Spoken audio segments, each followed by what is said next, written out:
hablar de un tema bien importante. Para ello les voy a presentar a mis compañeros, con los que vamos a hablar este tema. Yo soy Stephanie. Hola chicos, yo soy Fernanda. Aquí Andrés, ¿qué tal? Hola, mi nombre es Nelly. Entonces, el tema que vamos a hablar es sobre la terapia de tercera generación. Bueno, más que nada en este video queremos como que charlar un poco entre nosotros la importancia de este tema.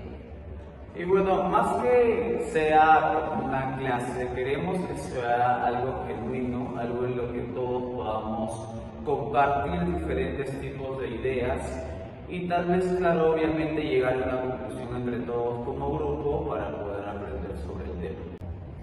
Bueno chicos, vamos a resumir un poco lo que vamos a ver. ¿Por qué son distintas las terapias de siempre? El papel de algo que se llama contextualismo funcional. Bien chicos, es momento de poder hablar entre nosotros. Para ello, Fernanda, cuéntame, ¿qué es eso de la terapia de tercera generación? Mira, para empezar, la primera generación se enfocaba más que nada en la conducta, solamente en la conducta. Luego en la segunda llega junto la cognición y los pensamientos. Ahora en la tercera, que es algo innovador, es una mezcla de los dos, ¿no? No se trata solamente de cambiar lo que sientes o piensas, sino cambiar la relación que tienes con tus pensamientos y las emociones. Es muy curioso, ¿no? Simplemente pasar de decir, estoy pensando en esto, simplemente mi cabeza está en ese punto, a decir, estoy pensando, y a llegar al punto de por qué estoy pensando así y en qué momento y tal vez cuál es el motivo, cómo llegar al punto final y todo eso.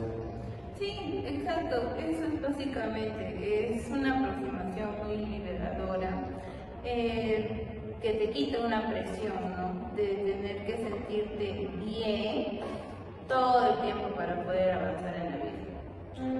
Claro, si nos ponemos a pensar es un punto muy importante que literal lo vemos en el día a día, ¿no? Todo lo que hacemos, a donde vayamos, de hecho cuando despertamos y hasta que nos vamos a dormir. Es muy importante lo que me estás diciendo y ahí es donde entra el concepto de contextualismo funcional. Entonces, ¿nos explicas qué es y por qué es tan importante en estas terapias?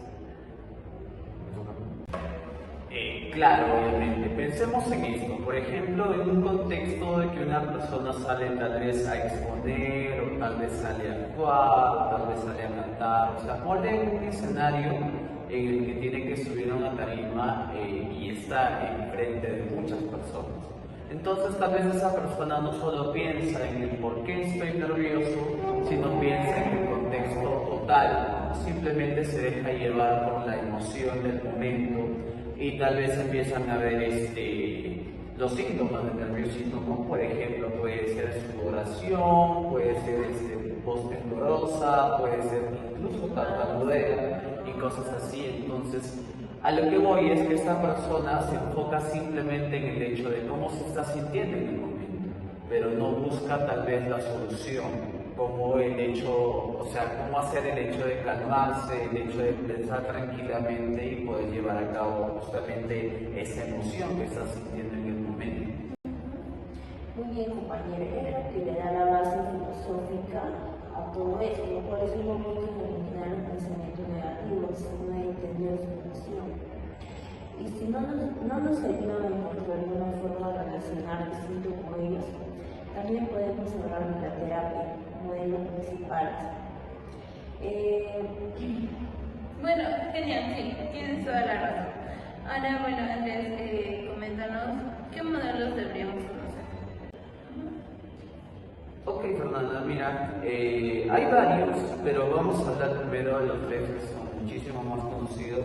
Para comenzar, pues la terapia de aceptación y compromiso, que se basa en aceptar prácticamente lo que no podemos controlar y comprometernos justamente a eso. Por eso justamente que les daba el ejemplo de la persona que pasa en el escenario o algo así, ¿no? Que prácticamente no puede tal vez manejar el hecho de su nerviosismo, o tal vez no puede manejar el hecho de sudar, o el hecho de temblar, o el hecho de no poder tal vez articular bien las palabras que dice. Entonces justamente ahora creo que vamos a hablar de una metáfora que quiere decir mi compañera mía. Muy bien, la metáfora del autobús. Bueno, estos son pensamientos, más que nada son pensamientos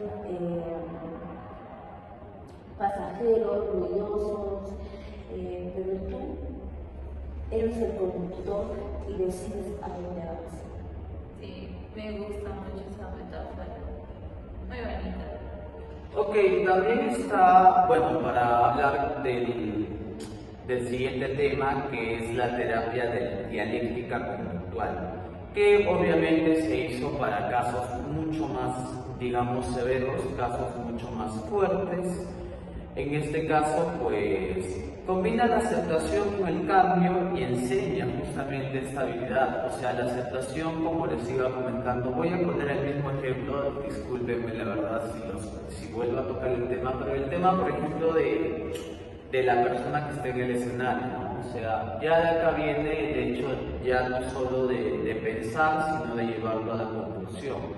¿Qué quiero decir? Que al comienzo, como les iba diciendo, pues simplemente de no saber qué hacer en el momento con el nerviosismo que se llega a tener, con el hecho de la sudoración y demás, pero después pensar en cómo tal vez poder manejar dicha emoción, qué hacer en el momento. Entonces justamente este tema habla de eso, de cómo poder ligar el hecho de poder pensar con calma la situación justamente con lo que estamos sintiendo en el momento, ¿no? Que es ya como tal el nerviosismo.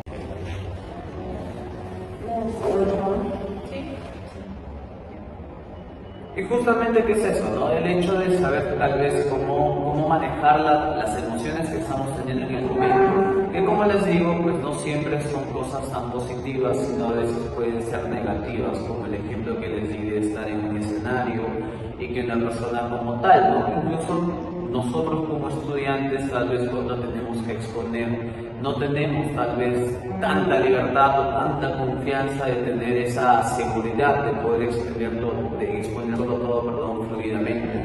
Entonces, el punto toca de cómo podemos mezclar justamente esa mala sensación, por así decirlo, de no saber qué hacer, de no poder controlarnos, a saber qué hacer emocionalmente. Entonces, tal vez a poder manejar esos dos puntos que son muy importantes.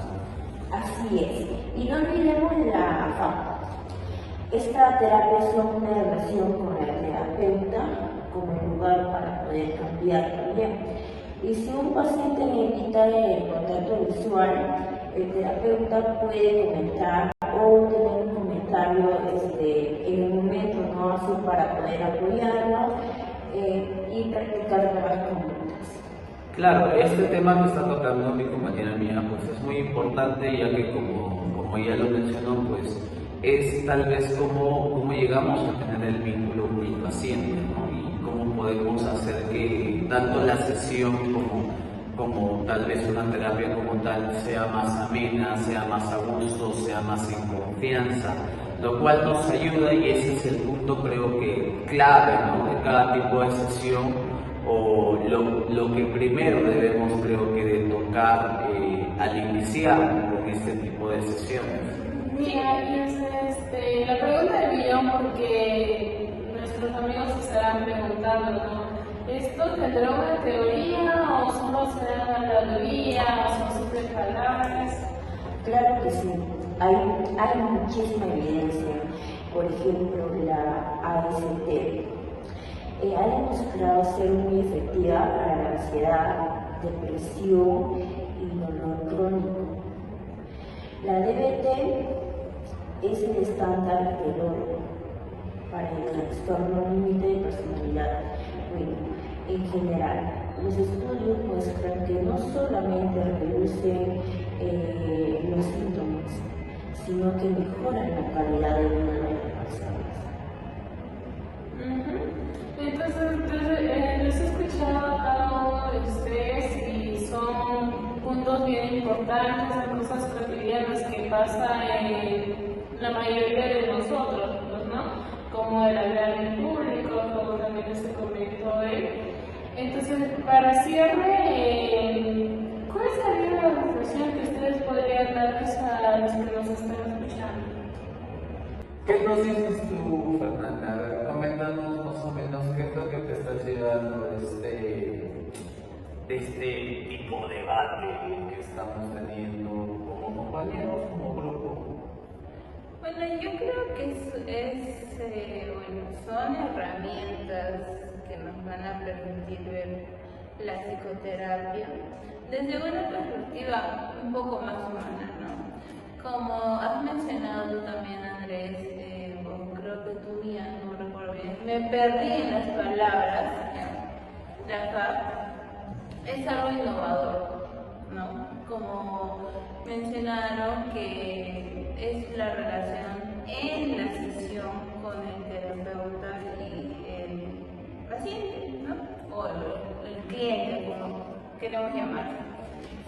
Y bueno, pues eso creo que es un poco más humano, a diferencia de otros años, o como nos han inculcado de que solamente se tiene que centrar en algo, pero no. Es como que más fluido, más tranquilo, y creo que eso también va a llevar a que el paciente logre lo que queremos, ¿no? Como nosotros psicólogos con él.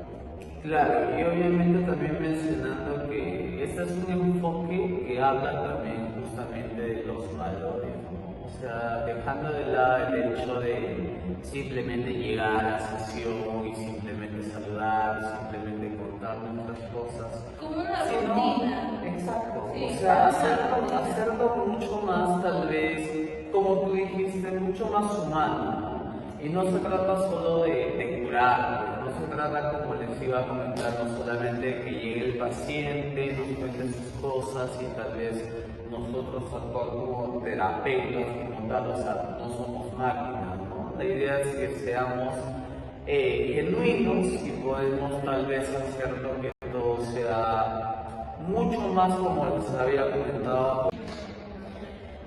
Bueno, Mía, ¿y tú qué nos dices? ¿Qué nos cuentas? Claro, definitivamente estas terapias han marcado el futuro de nuestra profesión, ¿no? La psicología.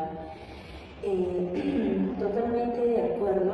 Esperamos que esta charla le haya servido para poder entender y también un poco, ¿no? sobre más este tema que nos hemos llegado.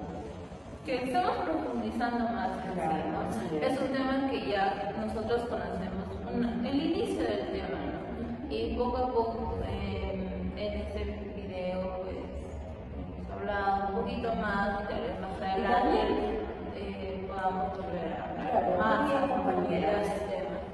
Así es. Y también este tema obviamente ha profundizado y van a haber millones de personas, ¿no? Obviamente. También hay más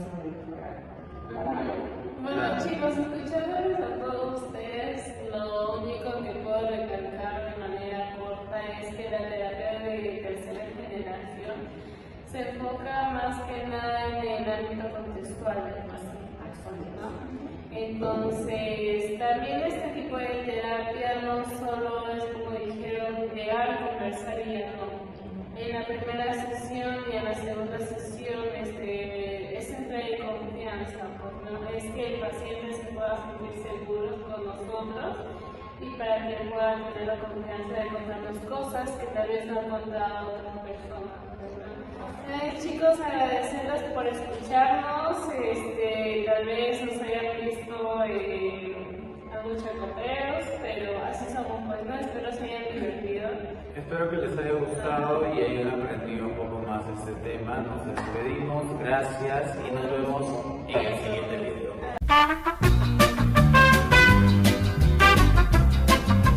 Organismo funcional.